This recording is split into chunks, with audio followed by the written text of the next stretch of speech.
systems go. Clear for liftoff.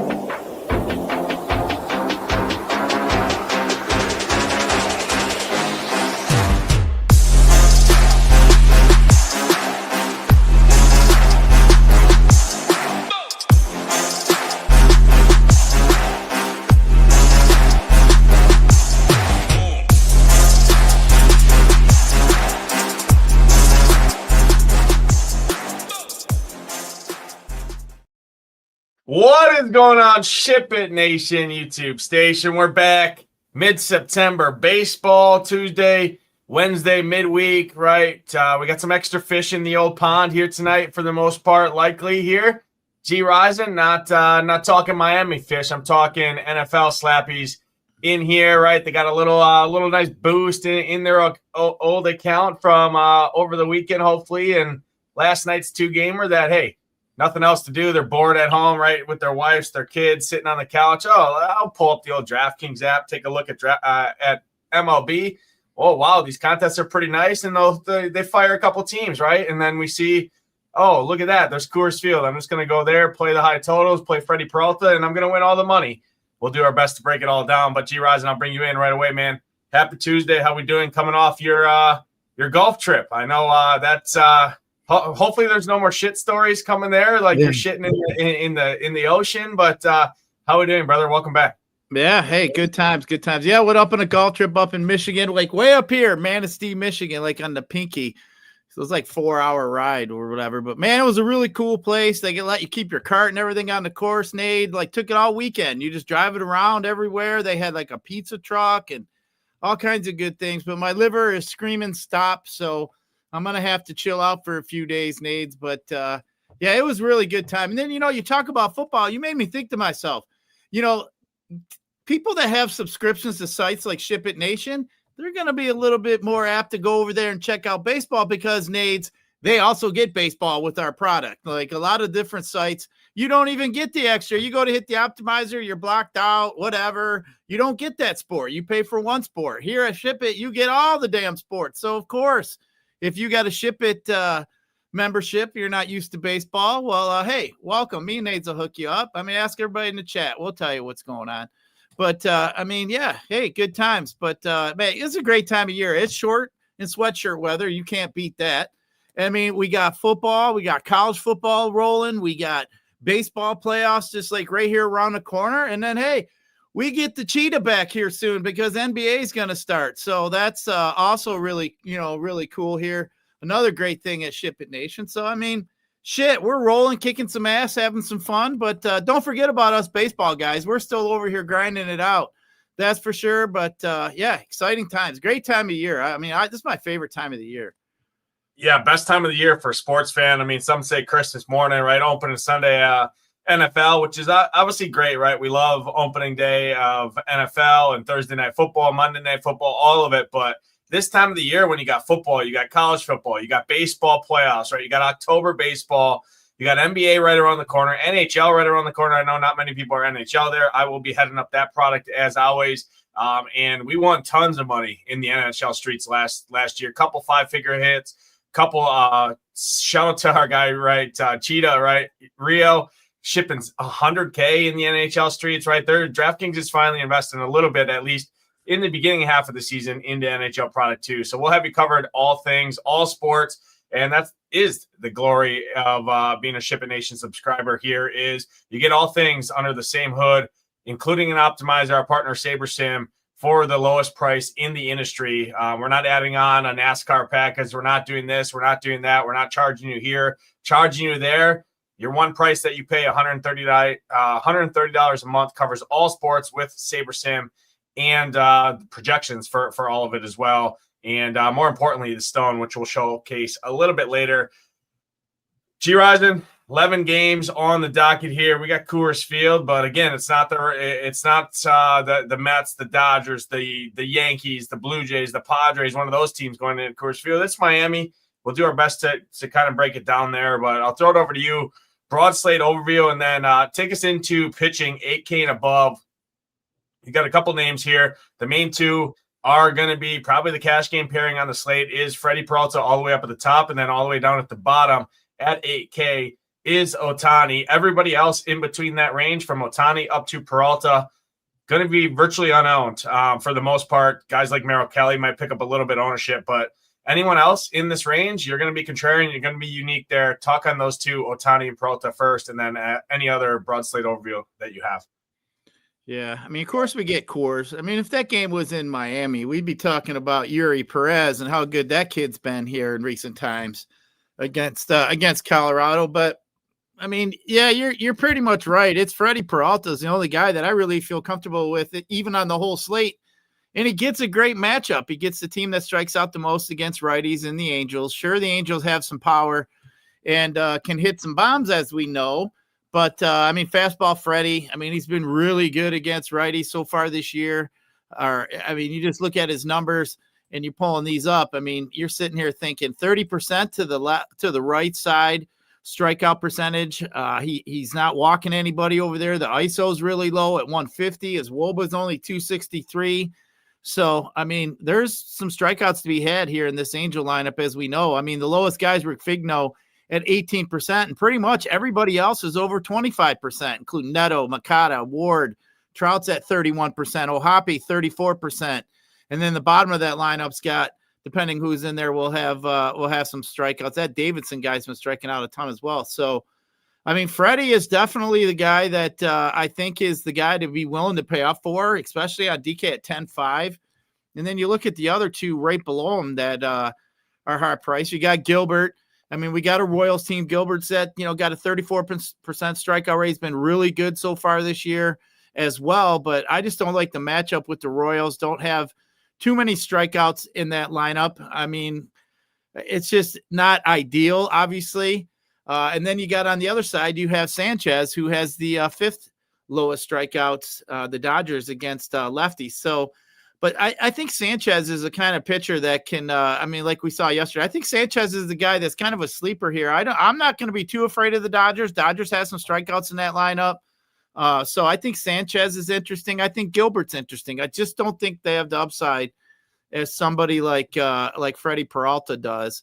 And then, moving on up from 8K, we'll go to Ohtani against the Twins here. I mean, do I want to play Ohtani? Do I think he's good? He's got a good strikeout prop, as we talked a little bit before the show start. What was it, 5.5 juice on the over? I mean, you're sitting there looking at, he's only got the 5 innings once. He's got the 80 pitches once. I'm really concerned about his leash.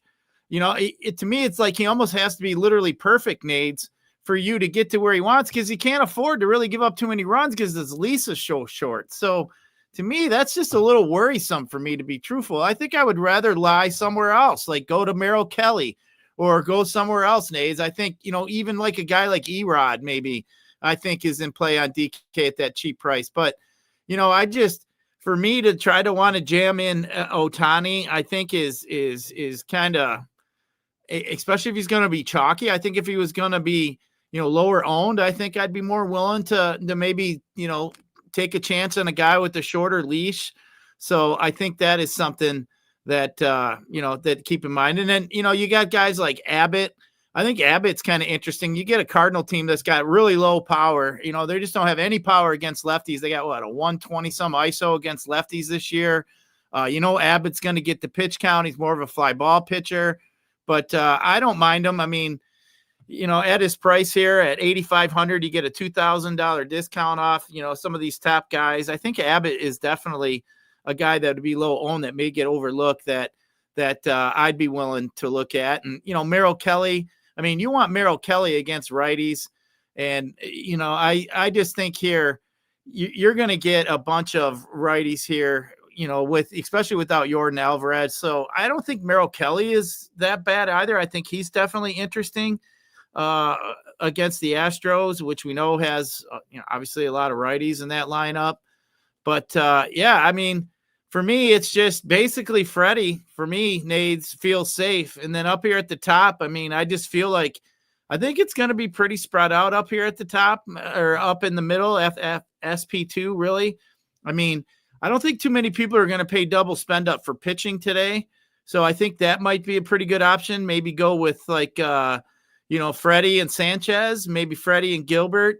I don't mind Freddie and Abbott either. I think I'd rather go to Abbott than really pay the 500 than play Ohtani, to be truthful, Nate. So, I mean, I think it's a good slate. If everybody's going to go Ohtani, I'm going to just leave Ohtani alone. I mean, I just don't like the leash at all. I mean, it gives them, like I said, no room for error. So, but maybe a guy like Abbott could get the job done, maybe get his 6-7 innings. Solid baseball today against a weak hitting St. Louis team. So I think there's some options. I just don't think when you look at what we would call upside, there's not really too many spots that we would call upside except for Freddie. But I think all the other ones, I think what you're going to want to probably do, in my opinion, is fade who you think is going to be the chalkier guy and just look for the guy that's not going to really blow you up today, because I don't think there's really anybody, Nades, that is going to overwhelm you in the SP2 spot today. So, and the other thing we got to think about too is we're getting deeper into the season here. Like a guy like Skubal, for example. You have a scare. These teams are going to start limiting these guys' pitches, especially if they know they're going to be in the playoffs. So I think that's something else to just kind of keep in the back of their mind. I don't think there's anybody that stands out on this slate necessarily today in that mode. But overall, I think pitching is going to be pretty spread out. I think Freddie, for me, is the guy on both sites that I'd pretty much be really comfortable to play. But after that, I think you could pretty much play who you want. I think, on FanDuel, Ohtani's really cheap. He's like 7,700.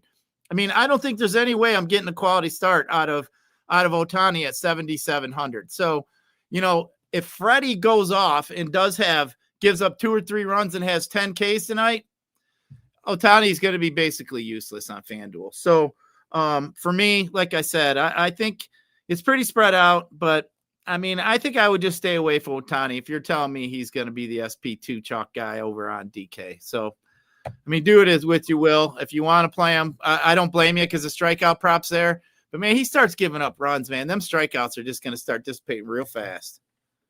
Yeah, no, excellent breakdown there. I agree with a lot of what you said there. Say hi to a couple people in chat first before I give my pitcher breakdown there. I think you broke it down pretty good. Jacob Stubbs in here, Stoner, Jason Turner, Warren Tyler, Lay the House, our guy Ricky, Lone Wolf. Shout out to Brittany, coming off a massive weekend, including last night. She had 30 lineups last night into the flagship on Monday, right when everybody's focused on NFL. There was still a pretty good baseball slate last night, 7-gamer with the split start time there. Turned 30 lineups into a second-place finish for 10 grand or top 10 finish for sure. Took home 10 grand, and then over the weekend took home $7,500. Flying that SHIPIT logo on the DraftKings account there. I know getting hooked up in the Discord with the winner circle, which is I'll talk more about when we talk SHIPIT games in a little bit there. But shout out to Brittany smashing the baseball streets there. Jake Swale's always in here. Ross, our guy Rio, right? Hebrew Cheetah's back in the baseball streets here tonight. So he's tuning in right to get the takes here and. Hopefully, we're not chasing him down like is pretty common, right? When he enters the old streets, we're chasing him down at the top there. Avery in here, everybody hit that like button, hit that subscribe button, helps us out a ton here. My pitcher takes are this: it's Freddie Peralta. I don't care the ownership, I don't care this, that, the other thing. His out prop is 17.5, so I'm not too worried about the Brewers limiting him as much. Freddie Peralta's been elite, especially at home. He could give up a home run or 2, maybe even 3 here, but he could have just as equally strike out 20 or 10 of these guys in general. K-prop 7.5, heavy juice to the over there. Like I talked about, 17.5 out prop as well. So I like Freddie Peralta, best strikeout matchup in baseball there. His ownership going to be there, but again, it's hard to ignore there. I will say if you're looking for a pivot off of Peralta or an SP2 option to spend up to, I think Logan Gilbert's interesting here. I don't think anybody plays Logan Gilbert. Logan Gilbert's been really good as of late. You look at this dude over his last couple starts, right? He's gone at least 6 innings in 3 of his last 4 starts here. Seattle and Houston are in a very tight race right now over there. He's got a 34% K rate over that span, limited power, limited WOBA in general. I can see them letting Gilbert go as long as they physically can. Here as they're fighting for that AL West title over there with Houston. So I think Gilbert's a really interesting play in general. Not the greatest strikeout matchup by any means, right? Going into KC to face them. But you look at his strikeout prop there, 5.5, juice the over, which is right in line with the rest of the slate. I mean, really the only one that's better than that, obviously, is Freddie Peralta, and you're going to get a fraction of the ownership there. I mean, I could see Gilbert being sub 10% owned here. So he'd be my pivot up in the top tier. I think Sanchez is fine just because I think there is strikeouts. I don't really want to mess with the Dodgers if I don't have to, when I have a other guy that I feel confident in, has a longer leash, and has slightly better strikeout matchup in general there. So that's kind of the reason why I just rather play Gilbert. If Sanchez was going to be super low owned and it was going to be kind of like a 3-1 or 4-1 type split between Gilbert and Sanchez, I'd probably lean Sanchez. But again, I don't think that's the case. They're both going to be super low owned. I just much rather prefer going to Gilbert there. I'm not playing Michael King. I'm not really playing Merrill Kelly here. I'm not a Merrill Kelly guy in general. I don't really want to pick on the Astros. They're hitting the ball pretty decent right now as of late there. Merrill Kelly, 4.5K prop, juice the over there, which is not the worst, but at 8,700, I'd rather just go to a guy like Andrew Abbott. Abbott has a ton of strikeout ability here. I've been streamlining pitchers against this Cardinals offense as of late. I get it. They're getting healthy. They got some of their guys back in general, but I don't think this team's very good. This ballpark also suits Abbott really well in general. I mean, we know Abbott has tons of strikeout ability, but where does he struggle? He struggles with power and fly balls. In this ballpark out there in St. Louis, in Busch Stadium with this weather, which isn't, like I talked about, July baseball here, should be pretty pitcher friendly. It's already a pitcher's friendly ballpark in general. You got some slight wind blowing in here tonight, around 10 miles an hour as well. I think Abbott has a ton of strikeout ability. 8,500. Nobody's clicking that name. I think he's a really, really good tournament play here. And I'll be in on some Andrew Abbott here tonight for sure. 4.5K prop, heavy juice to the over as well, which is right in line with the rest of these guys on the slate. So I'm in on Abbott. I think he's interesting. I think Schlittler is also interesting here. 8,200. He does struggle with some power to righties in general, but I think, again, he can have strikeout ability. I'm chasing strikeouts, 5.5K prop, juice the over, which is good. One of the better ones on the slate, and he's a pivot right there off of Ohtani. I do worry about Ohtani. You talk about your duration, right? He's got to be super efficient. Gets a tough matchup here with Philly. I get it. It's a great strikeout matchup. I could definitely see him striking out 6-7 of these guys in his 80 or so pitches. But prop market, I mean, he's 14.5 outs is his prop for his outs recorded, and his juice to the under there. I get it. His K prop is up there with the rest of these guys on the slate, right? 5.5, pretty heavy juice to the over, because you look at Philly, tons of strikeouts in this lineup on the road against left-handed pitching. He's just got to be perfect. I mean, if Schwarber or Harper, who both can hit lefties, tag him up, something like that, and then some of these other guys in this lineup extend any sort of their at bats, right?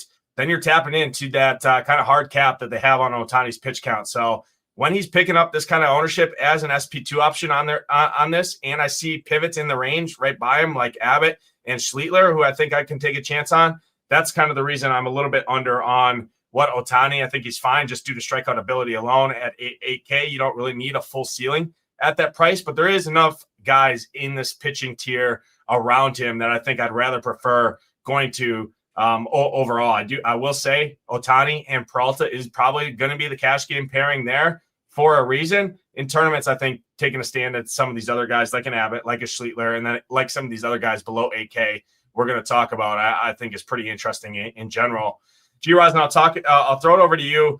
Below 8K, I think there is some guys to bring up down here. Zebby Matthews, everybody saw what Simeon Woods-Richardson did last night. If you didn't have him, it helped Brittany make 5 figures last night. I had some sweats with Woods-Richardson and some satellite stuff there. Zebby, a better pitcher, in my opinion, than Simeon Woods-Richardson. Yankees are going to be one of the more popular stacks on the slate. You can always leverage the field by playing a pitcher that does have strikeout ability there. Personally, I don't love it just because he struggles massively versus lefties in general. But again, he does have strikeout ability there, so hit on him. But really, hit on the guys down at the bottom. The Erods, the Perezes, and the McGreevies of the world. All 3 of those, I think, are where people will feel comfortable just punting all the way down at the bottom because, again, this middle tier of pitching is pretty much a wasteland. That's why everyone's kind of condensing around Ohtani and what his K-prop is. Break down this lower tier. I think there's definitely some guys you can go down here in general to pair up with a Peralta or if you want to fade Peralta and go like a Gilbert or something like that, you can always do that too. But what do you see here below 8K? Yeah, I mean, you look at below 8K, and we could start with Pepio. I think Pepio, I mean, it's just not a very good matchup here for Pepio against Toronto. We've talked all year. Toronto just doesn't strike out much. So I'm really not happy with that. Zebby Matthews, there is a little bit of upside to be had there against the Yankees. But, I mean, Matthews just hasn't been very good. His highest game in the last point-wise, DK point-wise, has been 18. He's just struggled so far here in recent times. So I'm not really a fan of Matthews. Shane Smith against the Orioles. I mean, basically when you want Shane Smith, you want him against a bunch of righties. I'm sitting here looking at the Orioles. They, got 5 lefties they're going to throw at him tonight. I just don't like it. Smith is basically MLB average of strikeouts. Just not something that I really want. Dean Kramer isn't anybody I'm looking for either. A guy who has got some arm issues. So I think that is something I would just totally remove him. I wouldn't even think about him. I think Erod's a guy that I think is going to get some ownership, probably going to get some love against the San Francisco team here that I think he could definitely get after, definitely attack here.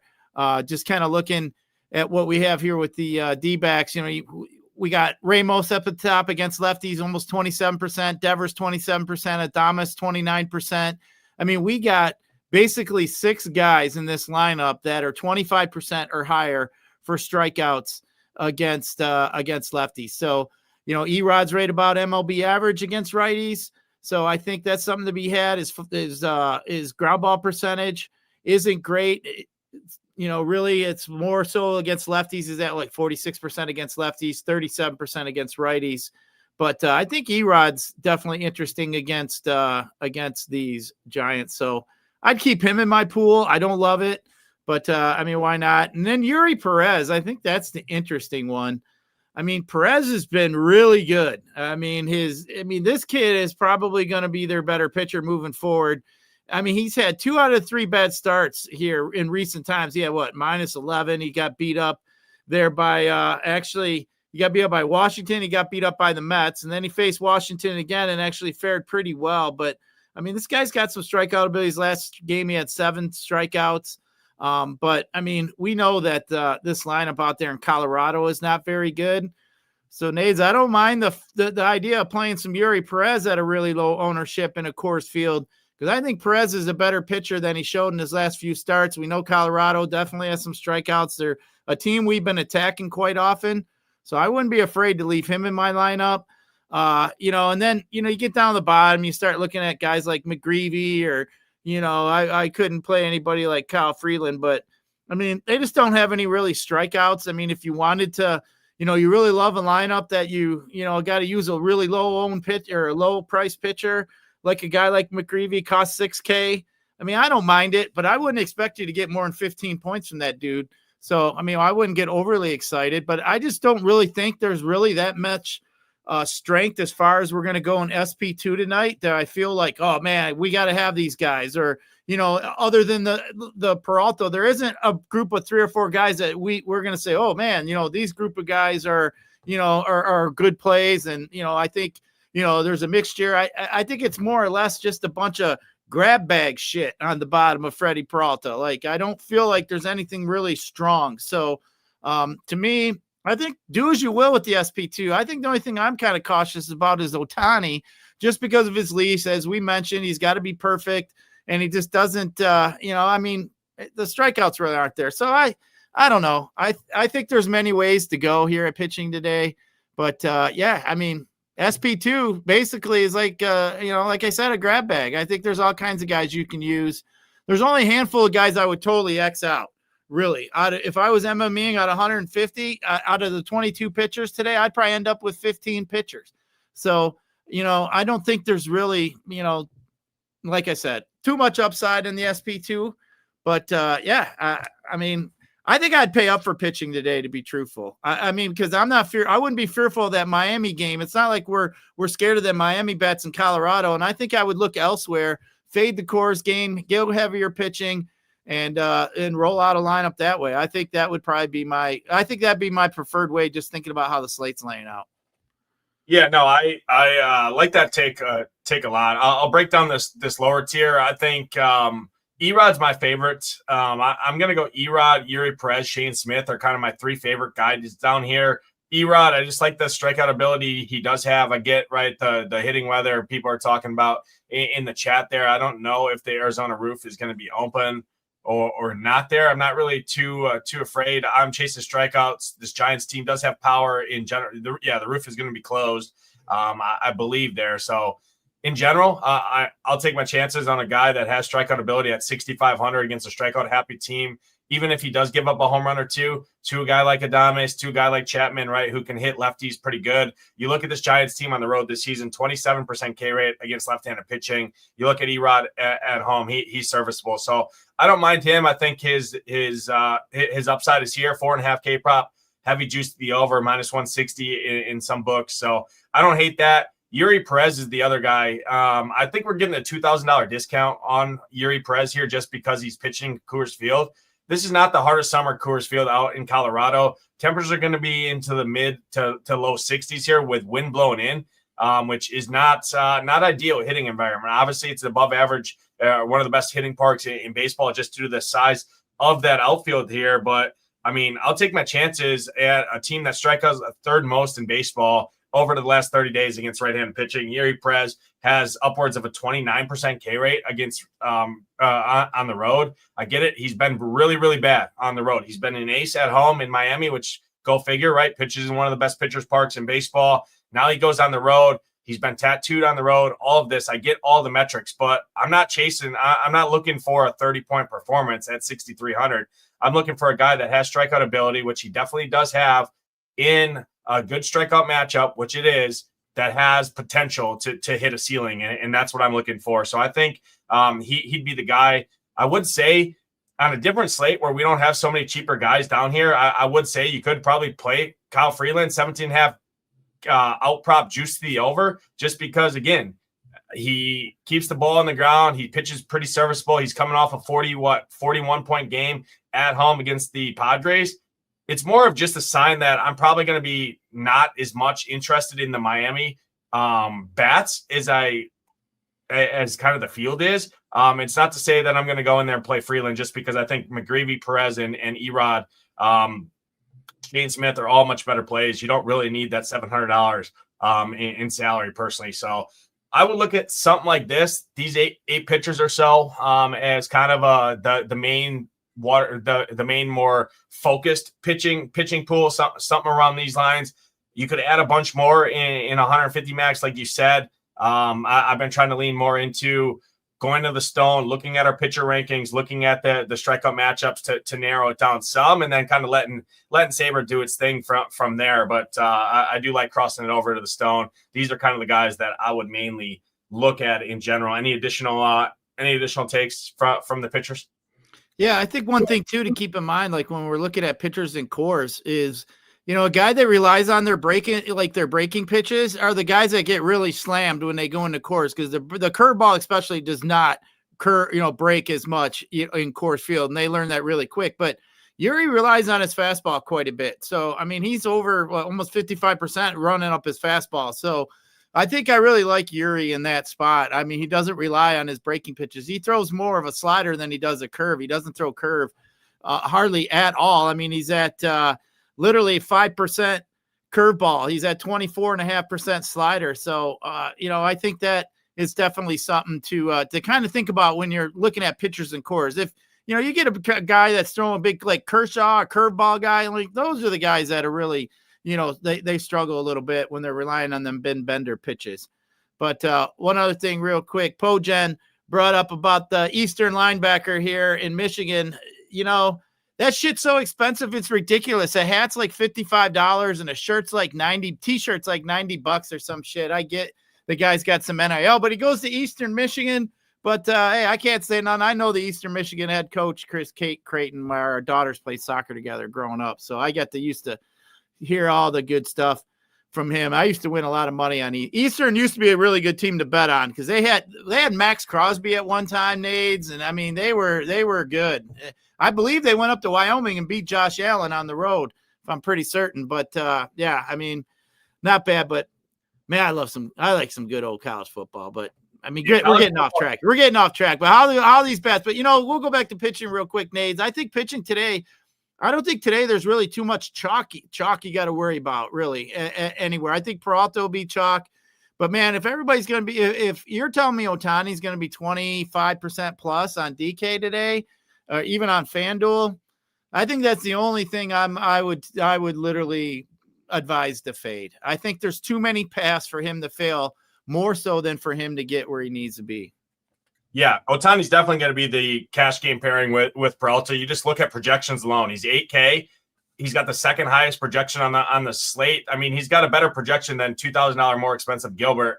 You look at it in his same tier, right? 8K, 8,500 range. I mean, he's got at least a 3-point projection higher than the rest due to that strikeout ability there. So he's clearly going to be the guy.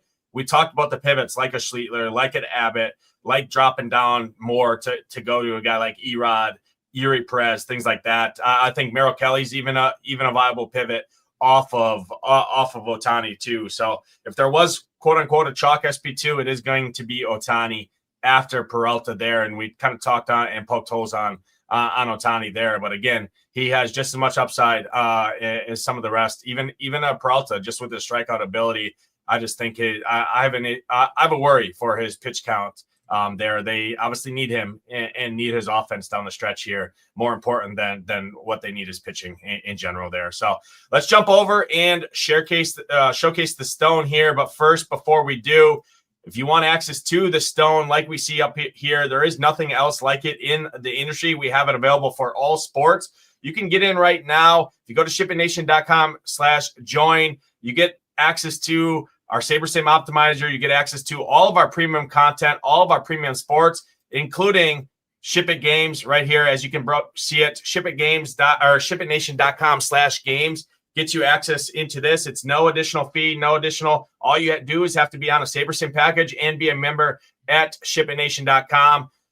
8 members already punched their gold and ShipIt to the final contest, which is going to be a 1 in 50 shot at worst, right? For at least $20,000 cash prizes, plus everything else broken down here. And you get the winner circle, everything else. It's all broken down right here at shipitnation.com/games. Again, like I said, this is not just a free roll. This is a community. We're giving back. I know today or this weekend, there's another 555. This prize pool could grow upwards of $500,000 if the member, right, who gets drawn for the shareship does ship that $1 million, $500,000 going right back into the prize pool here. I know Tambo is probably going to throw some extra. He talked about, right, with the 555 here to build this pool up even more. So can only go up from here. Get in now. There's still time. $139 a month gets you access to every single sport, including our premium content and our premium tools like the stone here that we have for every sport, including NFL Showdown, including the NFL main slate, NHL, like I talked about, will have it. NBA has it. Every sport that we offer has it as a one-stop shop to do everything you need for your lineup building process here. We're going to use it to talk through this slate. First game on the docket, Mets and the Padres, Michael King, Sean Manaea. 2 pitchers we really didn't talk about. I think this is more of a real-life game than a DFS-focused game. I don't really have any interest in it too much from offensive perspective here, or the pitching side. I just think there's other pitchers in this range for both of these guys that have better upside, better matchups in general than picking on either one of these teams. But any offense here you see tonight in Citi Field? No, I'm not really interested in picking on King or Holmes in this spot. I mean, neither team just don't really have the strikeout capability. That's why we didn't really bring up either one of these guys. But yeah, I don't see it. There's no reason to try to press it. I mean, there's 22 teams. I mean, we're going to legit probably should cross off more than half. And these are definitely a couple that I'd be looking to cross off. That's for sure. Yeah, 2 really good bullpens as well. Obviously, the Padres, one of the best bullpens in baseball, if not the best. Absolutely elite. And then I will say the Mets have been, pretty brutal down the stretch here. I think they're losing the wild card spot right now to the Reds, or it's pretty close in general there, which is quite the collapse for this team. Still think they're a pretty good spot, and I'm going to throw both of these offenses away. Personally, myself, from a main team, single entry, 3 max type candidates. Next spot on the slate, Rays and the Blue Jays. Berrios, Ryan Pepiot on the mound. We know Pepiot can struggle with some home runs here. We know this ballpark is one of the best hitting ballparks in all of baseball. Not the greatest weather here tonight, but again, we're talking about mid-September baseball. It's fairly cold across the country. Not so much down in Tampa. It's going to be temperatures in the 80s at least. There is some wind blown in general here. I think the Blue Jays are fairly interesting as a pivot off of teams like the Dodgers. And that Coors Field spot in general. And then the Rays always have upside in tournaments here. I don't love it, but Caminero, Yandy Diaz, Brandon Lau, I think are all interesting plays. Tristan Gray is a cheap value play there. Don't hate it. That Blue Jays bullpen is pretty good. Rays bullpen is also pretty good. So can't get the best read on this game. What do you see here, though, in Tampa? I mean, I do want to play some Blue Jays. The Blue Jays been really hitting the ball pretty well here in the last 2 weeks. They're fourth in OPS in all of baseball. You know, Pepiot, you talked about, he does give up some power to the right side. He's got a 338 WOBA, a 206 ISO. You know, that's definitely keeping George Springer, Vladimir Guerrero. I even like Alejandro Kirk as a catcher. I mean, you know, if you want to throw in Barger, maybe Varsho, maybe even little Ernie Komet. But I think that is definitely in play, but I don't mind picking on Pepiot, and I would say I'd probably have the Blue Jays in my top 5 stacks today. Yeah, I think the Blue Jays are a really nice tournament stack here. Nobody's going to go to them. I think more people obviously going to go to Coors Field, which we're going to talk about later. And then if people are going elsewhere out of Coors Field, their first stop is going to be the Yankees, which we'll definitely talk about there. I think Toronto's a very elite. Warm there, Nate. It's like 78 down there in Tampa. Pretty nice hitting weather down there. We know it's a minor league park, so it's checking a lot of the boxes too. Yeah, there is some wind blown in, but again, I'm not too worried. You look at Springer, he's been mashing over the last month. Varsho, Kirk, Barger, all of these guys I think are good in general. I do slightly worry about that Rays bullpen a little bit there, but again, I'm playing upside. I'm playing the utmost potential, and you're playing your 5-man stack for them to score a bunch of runs. So if that's the case and they get on Pepiot early, well, then you're going to see the lesser arms out of that bullpen as well. Especially the first game of the series for sure. There, you look at the bullpen rankings there. Like I said, the Rays top 10, which is a little scary there, but again, I'm playing for a full upside. I think the Blue Jays do fit that script, and I don't think the Rays are the craziest either, just because Berrios is solid, but I mean, we know what Berrios is at this point, right? He's kind of a league average, below average strikeout arm in general, allows some reverse splitsy to the righty with some power. So that's why I think Caminero is a really good play. Yandy Diaz are really good plays there as kind of a 2-man stack. They're probably going to hit 1-3 or 2-3 somewhere right next to each other. I think that's a really good mini stack there to home run hunt off of Berrios in this same park. Next spot on the slate here, the Angels and the Brewers. If you want all the leverage on the slate here, you can definitely power hunt against Freddie. I'm probably not stacking the Angels, but I think a 2 or 3-man stack here isn't the craziest play, just because Freddie, we talked about pitching. I mean, Freddie's going to be 40-50% owned in MME stuff, single entry, 3-max, smaller field type contest. He's going to be upwards of 60-70% probably. If he is one thing he does struggle with is walks and power. And guys like Joe Adell can hit the ball out. Taylor Ward, Mike Trout, Zach Neto's been really good. So I prefer it more as kind of a mini stack in power hunting than I do as a full stack there. But Freddie has struggled as of late with some walk issues, command issues there. And all it takes is a walk or two and a guy to get a fastball over the heart, which we know Freddie likes to throw to hit it out of this park here. But the Brewers side, I have a ton of interest in the Brewers here. I don't think that Dana's any good in general. Brewers going to be low owned again. Angels bullpen is terrible. Brewers will run on the base pass, which is a ton of upside that people forget about in general. So Brewers are one of my top stacks on the slate in general. Just with this pitcher that's starting for the Angels and the bullpen behind him, I think it's a pretty good spot here in general. Yeah, this Dana guy, I mean, he had some strikeout ability, but you just look at his stats. He's striking out 14% of righties. He's a little higher, 35% to the lefties, obviously.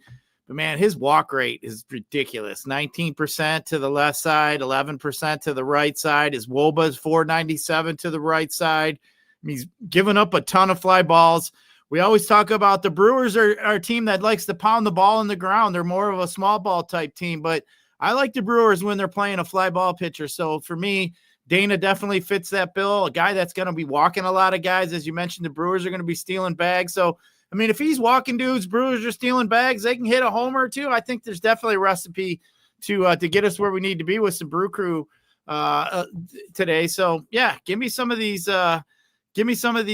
Brewers here tonight. I think I put them in my top handful, definitely in my top 2 or 3. Yeah, they're definitely in my top 3 stacks on the slate, top 4 for sure. I do want to call out Zach Neto just got placed on the 10-day IL, which definitely helps Freddie Peralta's case. That's another power bat, fairly lower strike. One of the lower strikeout bats in that Angels lineup is going to be out of the lineup here tonight. So if Freddie needed any sort of boost, that's another boost there. That lineup did just come out, just did get confirmed, and Neto is on the shelf there. So we're going to get another let me see who's playing shortstop for Neto here. I'm assuming it's going to be Guzman. Yeah, one of their, Peraza, Trout, Ward, Adele, O'Hop, Moore, Kieboom, Guzman, Teosio. You got Bryce Teosio. Freddie should strike out 10 of these guys. So if you needed more of a case to hit Freddie, there it is. But Neto on the shelf. I appreciate Derek with the shout there. Next game on the slate, the Orioles and the White Sox. Shane Smith, Dean Kramer on the mound here. White Sox have won a lot of people a lot of money post All-Star break, right? The second half of the year here. Dean Kramer, not the greatest pitcher, not the worst pitcher by any means here. You can get to him with some lefties in general is what you want. Lefty power, lefty fly ball guys. So guys like Montgomery, Kyle Teal, I think are really good plays in general. Talkman, Benintendi, your usual lefty power bats from the White Sox side of things. If Shane Smith did struggle, it is with lefties again as well. So you want lefties on both sides of this game. I don't think it's the craziest play to mini stack either side of this game. The Orioles side, you're going to get more leverage against Shane Smith. Shane Smith going to be one of the more popular quote unquote SP2 options on the slate, projecting right around 15 to 20%, somewhere in that range. What do you see here in Chicago? Yeah, the lefties against Shane Smith, I think, would be interesting. Gunnar, Jackson Holiday. I think those would be the guys I'd look at, maybe like more of a mini stack. As far as the White Sox go, you hit it with the lefties. I think I would definitely go there, but I just don't love it. I think I'd have it in the middle of the pack. If I'm only playing 2 or 3 teams, I'm probably not going to get to either of these 2 teams. But, if I'm maybe 10 deep, I'd probably definitely keep both in play. But it'd be the lefties in both sides of this game for sure. Yeah, that Orioles bullpen is not good. So you get an added bonus there. And again, the White Sox bullpen, not the greatest either. So you could see this game kind of start fairly slow. And then in the 5th, 6th, 7th, kind of the mid to late part of this game is when you can see the runs happen here. And again, slates are never over until they're over when these bullpens come in, because some of these teams have really, really bad bullpens. And when they're taxed at that as well, that's when you see a bunch of runs. And again, it can flip the DFS slate on its head, which has happened more times than not. Obviously, no surprise, right? This season there. So lefties on both sides for me in that game. Probably not 5 stacking either side of it. Overall, let's take us to the Yankees here. Yankees got shellacked yesterday by Simeon Woods Richardson. Yankees were the chalk yesterday. They're going to be quote unquote the chalk outside of Coors Field here tonight. If this is going to be the first stop for everybody, if they're not going to Coors Field, but man, it's hard to argue. Zebby does have strikeout ability, and he could strike out 5-6 of these guys, right, which is right in line with his K prop, but he could also give up 3, 4, 5 home runs, right, to some of these lefty power bats from the Yankees here. I prefer the lefties more and more of the low strikeout guys. So Ben Rice, Bellinger, your 2 lowest, Grisham. Those 3 is where I would start my Yankee stacks with, just because they're going to put the ball in play more times than they're not. Judge and Stanton obviously have tons of strikeout upside, or tons of strikeout problems and issues there, but again, have a ton of power too. So I'm in on the Yankees here again. I'm not going to take too much into account what happened last night, right? These pitchers pull stealing performances out of their bag occasionally. You saw Kyle Freeland strike out 11 Padres, 12 Padres in Coors Field. These guys can do it. So I'm back in on the Yankees here tonight. They're my favorite pivot as the rest of the field. Like the rest of the field sees as well off of Coors Field, I'm going right back to the well because I talk about bullpens. This Twins bullpen is, man, been atrocious, been the league worst. They're taxed. They used 3 bullpen arms yesterday. Their top half is 49, 31, 29, 26 pitches, and they're not good at that. So I'm back in on the Yankees, full 90 in at bats here. Give me the Yankees tonight here for sure. Yeah, I think too. You're sitting here looking. I think the Yankees in my 4-man stacks. I had them in both my teams yesterday, Nades. I think I smoked more joints and drank more high noons all weekend than they had combined points in my stack last night. But I see our man Justin. Once in a while we make mistakes. Nades knows he's a righty. He hits lefty. We all know that. But you get talking sometimes and shit happens. If it was me, I'd blame the safety meetings beforehand. But but just wanted to just get John. We like to give Nate shit, but that ain't a good one to give him shit about. Yeah, I mean, you get on here every day. I'm on 3 days a week, right? For 162 games a year. To be fair, though, it does say on sites, like you look at it says Shohei a lefty because he hits lefty. So to be fair, it does say that though. But either way, the data metrics do pull him as a lefty. And that's the reason you got to kind of make a manual change there. So I apologize for saying the Phillies strike out a lot against lefties. Regardless, I mean, everything pretty much holds the same truth on Ohtani in general. But break down this game in Minnesota here, Yankees and the Twins. Yeah, I mean, Zebby Matthews does get beat up by lefties. He's got ISO, a 203, 364 WOBA. I mean, he's giving up fly balls. He's getting barreled up at almost double what he gets barreled up against righties. I mean, and we already know the Yankees got a bunch of lefties here. So, I mean, he's going to see 6 lefties that can definitely hit homers, even Austin Wells. So, yeah, I'm not afraid. I'll go right back to him. No problem. I think that would be definitely where I'd like to be today other than against Colorado or against, in that Coors Field game. Yeah, I don't think power hunting against Schlittler is the worst thing with some fly balls from the righties, actually. Guys like Buxton, Royce Lewis, I think, Austin Martin, if you wanted to, against Schlittler there. But, yeah, it's definitely Yankees on all sides here, the pitching and the hitting for me. I think the Twins are just more than quit in general from the pitching aspect of things. The hitters obviously are going to go out there and do their job in general. Any professional athlete, right, isn't going to quote unquote sandbag, especially in a sport like baseball, where it is an individualized sport from a stats and a metrics perspective. But if there was one, it could be from the management of the team, right, and the bullpen usage, the pitching usage there, which definitely helps benefit the Yankee side of this game too, even more. So back in on the Yankees, I'm a gluten for punishment. You know what that means in the Discord. I talk about it all the time when I play this team. This is the Astros of last year. I never got the Astros right last year. Seemingly, I never get the Yankees right. When I need the Yankees, they suck. When I'm fading the Yankees going into the ninth, Judge decides to hit a home run and cut my profits in half, all that shit. They were my top stack yesterday. You know how that went. But again, they're right up there, top 3, top 4, top 5 for me here tonight for sure. Next game on the slate, Mariners and the Royals. Michael Wacha, flock of flame on the hill. Logan Gilbert, who I talked about, has a nice pivot here tonight off of Freddie Peralta with good strikeout ability and a long duration, a long leash. They will let this guy go long. The Mariners bullpen been one of the better bullpens in baseball over last month, coming down the stretch here as well. What do you see here in Kansas City? Low strikeout matchup, low strikeout from the Royals in general. Mariners do have a ton of power bats as well. Could pick off. I'd much rather prefer to pick on Michael Wacha than Logan Gilbert. Talk to me here.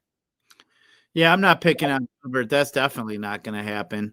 And as far as picking on Wacha, that generally doesn't seem to work out all that well either. But, we know Seattle's obviously got a little bit of power. And if you want to pick on Wacha, he's more of a ground ball kind of, mid ground ball lean, fly balls. He doesn't really give up any fly balls to the right side. So probably going to want to look at some lefties. He does get barreled up by righties. He's just not a guy that just overall gets beat up. So not really interested in going there. I think we got a lot of better options here today. Yeah, I'm in the same realm here. Like I said, if you did want to go to Seattle and pick up anyone, I'd actually probably prefer the power righties. Wacha's been pretty reverse splitsy over the last month. You take that to this year and last year kind of equalizes. But again, last 30 days against righties, he's given up 216 ISO, fly ball rates right around 38%. So guys like J-Rod, Randy Arozarena, Eugenio Suarez, I think are all interesting there. Obviously, Raleigh and Polanco are both going to hit from the left side in general there, but you can definitely play them too. I think my preference would be J-Rod, Suarez, and Arozarena if I'm power hunting against Waka in general. Next spot on slate, Reds and the Cardinals. We talked about both these pitches. Abbott as a direct pivot right there off of Shohei Ohtani, ranks really good in our pitcher rankings as well. I've been targeting pitchers like I talked about against these Cardinals. McGreevy doesn't rank the worst, especially for being a 6K pitcher. We know the strikeout ability that the pitchers can have against this Reds team. More times than not, the Reds are going to strike out a bunch more than they're going to score runs. But talk to me here. Any Reds interest for you against McGreevy here? But I see this game as more of kind of a cross-off spot. But talk to me here. Yeah, more of a cross-off spot for me. I mean, you could definitely look at, the Reds here against McGreevy. But McGreevy, he is a low strikeout pitcher, doesn't walk too many guys. He just doesn't seem – I mean, he gets hit a lot harder from the left side, and I just don't like the power that, the Reds have overall total here. So I'm not a fan really of this spot. I mean, I'd keep the Reds in my pool if I was deep, but other than that, I mean, that would really be it. And I'd probably use them more as a mini stack. Yeah. The Reds bullpen is really bad. Cardinals bullpen is trending in the wrong direction as well. So if you wanted to make that a little bump there for the Reds, and then you pull up the bullpen usage for the Cardinals, 64, 45, 41, 34, probably one of the most taxed bullpens in all of baseball right now as it stands. So McGreevy doesn't have it, which he's not the greatest pitcher by any means. That's where you could see these Reds. And again, you want the lefties. So guys like Benson, I think is a great play tonight. Ellie, Gavin Lux, Friedel, I would start with all the lefties in general. Reds over the last 30 days actually have shown tons of power. Granted, they played out in Sacramento for much of that in general, much of these plate appearances there, but they have been murdering red-handed pitching, at least in terms of power from guys at the top, Marte, McLean, Stewart, Stevenson, Benson being my favorite guy from the Reds for sure. But again, you get a tax bullpen and not a great bullpen. It's just, I don't love this ballpark a ton, but again, that's the nature of the slate where there's not a lot of great hitting environments on the slate in general. Obviously, why the ownership is condensing on both sides of that Coors Field game overall. Next game on the slate, Astros and the Rangers. Astros in a very tight race here coming down the stretch. Rangers as well been playing really, really good baseball. Merrill Kelly, talked about him as, again, another pivot off of a guy like Ohtani here, but I think Merrill Kelly is going to be fairly popular as well. I don't love it. I don't love the offense in this game either. Two good bullpens, bad place to hit in general. AJ's not going to go very long, and then it's going to be bullpen game behind that with a good bullpen. I mean, this is a pretty gross game in terms of offense overall. But what do you see here? Yeah, I mean, I don't think we're going to get enough leverage off Merrill Kelly to really even want to play some Astros, to be truthful, and even to try to pick on that spot. You mentioned the other side's basically a bullpen game, so don't really want to go there. I think Houston they're playing for, obviously some important baseball coming down the stretch. So they're going to be quicker with polling, and playing the matchup. So yeah, I'm not really a fan of fooling with that one here in this one. I think there's way better spots to be had on this slate.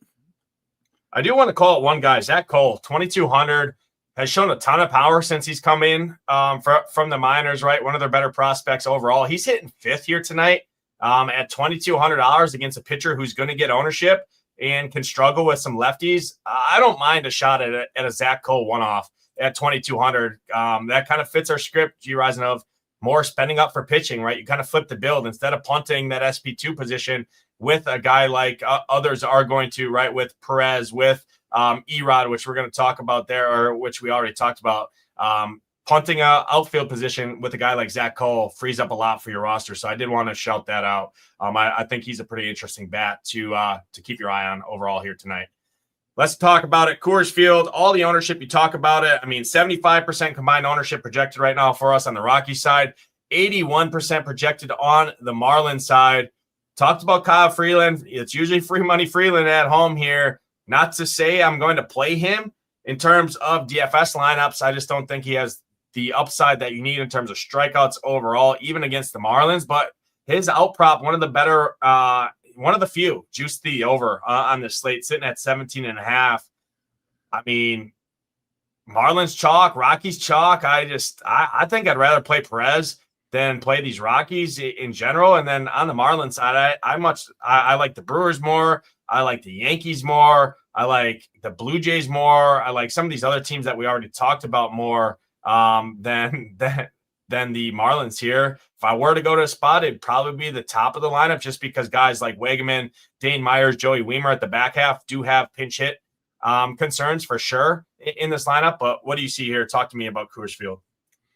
Yeah, I'm not interested in any Marlins against Kyle Freeland. Freeland's been pitching pretty good here in the last month, actually. I mean, he's been 29% strikeout left side, 25 to the right. He's not giving up the WOBA. His fly balls are down a little bit higher over to the right side. But, I'm not afraid of this at all. I just don't think that lineup is any good. They're basically a bunch of minor leaguers, in my opinion. But so I'm not interested in any Marlins. It's just I'll let everybody else play some Marlins. I do like Yuri Perez, but Perez is a fly ball pitcher. So, if you wanted to pick on him, I think I'd rather play the Colorado side of this game here today. The fly ball percentages for Perez are pretty high. He's at 40% to the left side, 32% to the right side. We got Mickey Moniak sitting there in that 2-hole who is somebody that definitely could get to Yuri Perez. So, I don't mind Moniak. I think he'd be my favorite bat in the whole game just because of where he's sitting. We know I like the 2-hole spot. But, Perez is a fly ball pitcher that can get us some strikeouts. But, I think I'd rather play the Colorado side if I was going to look at either side in this game. It's too hard to press them Marlins bats. Yeah, I don't like really either side of this game, to be honest. At the ownership, I like other spots like I talked about more. Similar ownerships and similar price points for the Marlins compared to the Yankees. I have the Yankees light years ahead of the Marlins personally. So, you know what that means? Marlins going to drop 15 on the Rockies here, which, again, we know anytime you're fading a team going up against the Rockies, you know what the risk is because their pitching staff is abysmal, right? Their bullpen sucks. Their pitching staff sucks. Their roster sucks. Everything sucks in general. But I just don't think the Marlins are very good offense in general either. So I'm off. I'm fading the Marlins here tonight. Rockies, I'm with you. Hunter Goodman and Moniak, my two favorite guys from this game in general. I think Augustine Ramirez and Herberto Hernandez would be my two favorite guys from the Marlins side. You could see Joey Weimer, Dave Myers, one of those guys at the back half hit a home run, but they pretty much need to because they're probably only going to see 2 at-bats in this game and then get pinch hit for once Kyle Freeland comes out of that game.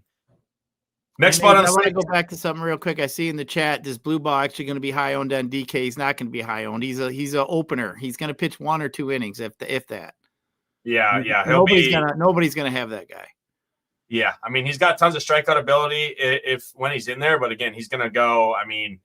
Probably like 40 pitches, maybe 50 pitches, something like that. He's unplayable in terms of DFS. And then you got a bullpen game for the Rangers, so I just don't like. I don't like stacking a team when I just have no clue what the opposing team's going to throw at them from a splits perspective.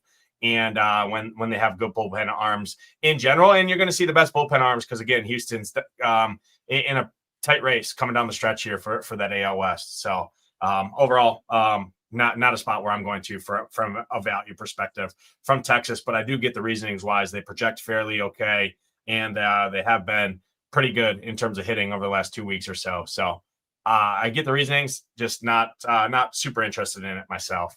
Next game on the slate, D-backs and the Giants here. Tristan Beck on the mound for the Giants. More of kind of an opener type scenario here for the Giants. Good bullpen behind him. Erod, we talked about him pretty heavily in terms of pitching. I do think he has upside here against the strikeout happy Giants team, especially on the road. Not saying you can't pick off a Heliot Ramos, Chapman, Adames, Flores, something like that. Casey Schmidt. Guys that have power against lefties, I much prefer just power hunting and going to them. D-back side, I do think has some upside, though. Perdomo, Marte, Carroll, Moreno have been hitting the ball really, really well, so I'd probably prefer more mini stacks sticking to those 4 up at the top. But what do you see here, D-backs and the Giants? Yeah, I mean, if Erod's going to get some ownership today, I think the Giants it would be interesting for me just because Erod, he gets barreled up by lefties. And we know Devers can hit some lefties. So, I mean, I don't mind that at all. In Erod's strikeout percentage is at 19% against lefties. His WOBA is 387. I mean, I know that pretty much that lineup's going to be all righties, but Willie Adames, Flores, they've always been good against lefties. But I guess my point is don't sleep on Devers tonight. I think Devers could definitely be a guy that you might want to play, throw in. Maybe he's a one-off if that's the case. But I kind of like that matchup. Yeah, I think the 2, 3, 4, 5, 6 stack is got some upside in tournaments. We know that D-backs bullpen is not good behind Erod. You know, if it goes bad for Erod, it can go really bad. And you look at the guys against lefties over the last month for the Giants, Adames, Chapman, Devers, Flores, Schmidt. Nobody's going to have that stack. Not many of them guys even strike out a lot, but their ISO numbers are off the charts. They have a ton of power. Chapman, Devers, Flores have below a 15% K rate. I think there is upside, and you're going to see more people go to the Erod pitching. I think Erod also gets steamed up in honor of our guy D-Gen leading up to lock here. Just because they look at his K prop, they look at projections. He's 4.5, juice the over there. I'm not really too worried about how many Ks he has. He can give up some power, and I don't hate that 2 through 6 stack for the Giants. Kind of that heart of the lineup there. I think has some upside there in kind of larger field tournaments or satellites. Right, I'm chasing a lot of satellites. I think that's a pretty interesting take in general. Having some of those heart of the Giants order in general. Even if we both like Erod in terms of his strikeout upside for the price point in teams where you're not playing him, I think you can leverage it a little bit there with some of those bats that I talked about for the Giants. And then I think Perdomo, Marte, Carroll, Moreno are 4 pretty solid bats in general for the D-backs there. But don't love targeting bullpen games in general, especially that of a better bullpen like the Giants. Last game on the slate, Phillies and the Dodgers here. Sanchez, Ohtani on the mound. I get it. I know it says Ohtani throws lefty. I already got corrected on that. So these numbers here do show up incorrectly. These are against lefties. But when you look at the Philly bats against righties, they're much better against righties. Obviously, no surprise when two of your better hitters hit from the left side in Harper and Schwarber there. So, I mean, nobody's going to play the Phillies, especially Harper, Schwarber at those price points. They're going to go to the Yankees. They're going to go to the higher priced Marlins bats. I mean, and you get leverage off of a chalky or Ohtani. I don't hate a Harper, Schwarber. Some of these guys, I mean, Stott, Brandon Marsh, Kepler, these guys that have power against right-handed pitching and just don't strike out. I mean, so I don't hate the Phillies here as a stack overall. But what do you see here? Dodgers, Phillies to round those a slate. Yeah, I mean, we got a total sitting at 7.5. I mean, I don't love it. Yeah, there are definitely some power bats. I just think both pitchers are too good here for me to really try to press it, especially on 11-game slate. Maybe it was like a 5-gamer we could talk about it, but not in a big boy slate like we got tonight. Yeah, no, I get it for sure. All right, I'll throw it over to you. Round up the slate. Your favorites. Let's do 3 pitchers. Make sure you include a lower owned pitcher in there. Your top 3 stacks. Make sure you include a lower owned stack. So like kind of your 2 favorites, and then a sneakier one, and then a home run caller 2 for the people. I'll do the same, and we'll get out of here. Yeah, I mean, Fastball Freddie for me is the guy I'd play. I think I'd probably pay up for some pitching and maybe go Gilbert. That'd be a guy. And then I think Andrew Abbott be the other guy that I'd like just because of the lack of power that the Cards have. As far as stacks go, I mean, definitely Yankees and Brewers, as we talked, are up on the top. I think I'd just totally leave the Marlins alone. I do like the Rockies. I do like the Blue Jays a little bit.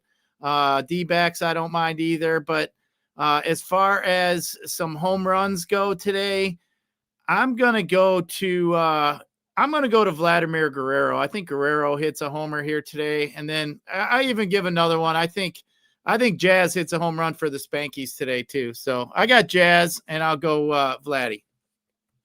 Jazz and Vladdy. All right. I like it there. For me, pitching, I love those 3 guys that you talked about for pitching. I talked about Gilbert, Peralta. I'm in on both of those guys, but for the sake of this, I'm going to go Peralta. I think Cam Schlittler is interesting in that mid-tier as a pivot off of Shohei Ohtani. And then at the cheap range, I'll go Yuri Perez. I think Yuri Perez has upside here at 6,300 in terms of strikeouts there.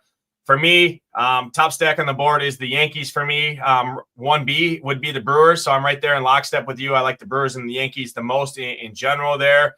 And then kind of my sneakier one here, I think it's the Giants against Erod. Some of those Giants power bats that you mentioned and I talked about, Chapman, Adames, Devers, Flores, Casey Schmidt. I really like that heart of the Giants order there. Nobody's going to play them. You got a bad bullpen behind Erod here in general. So I don't hate that in large field tournaments there. Nobody's going to be playing those bats in general. For me, my home run calls, I'm going to the Astros. I'm going to the 5 spot. I'm going to Zach Cole. Young prospect there. He's shown some power upside there. You get some leverage off of Merrill Kelly as well. So I think he's an interesting play there. And then I'm going back to the Brewers as well. I'm going to Bryce Terang. I'm running the hot hand in Bryce Terang. Second base, 4,800. He's going to be sub 10% owned. I think Bryce Terang hits one deep here off of Dana or this Angels bullpen at home here tonight. That's going to round out the show. Appreciate everyone tuning in. Hit that like button, hit that subscribe button. If you are not a member yet and you want access, you still have a chance to get in now. SHIPIT Games comes with the membership there. $139 a month does get you access to all of our sports, all of our premium content, including our partner SaberSim, with the ability to build up to 150 lineups so you can MME any sport that you would like. And I talked about the $80,000 free roll that we're running. ShipItGames.com will give you access to all of that as well. You do have to be a member. You have to be on a SaberSim plan as well. Good luck tonight in those contests. Hope to see those Ship Nation logos at the top. For Gyiraszin, I'm Nades. We'll catch you guys next time. We're out here. Peace.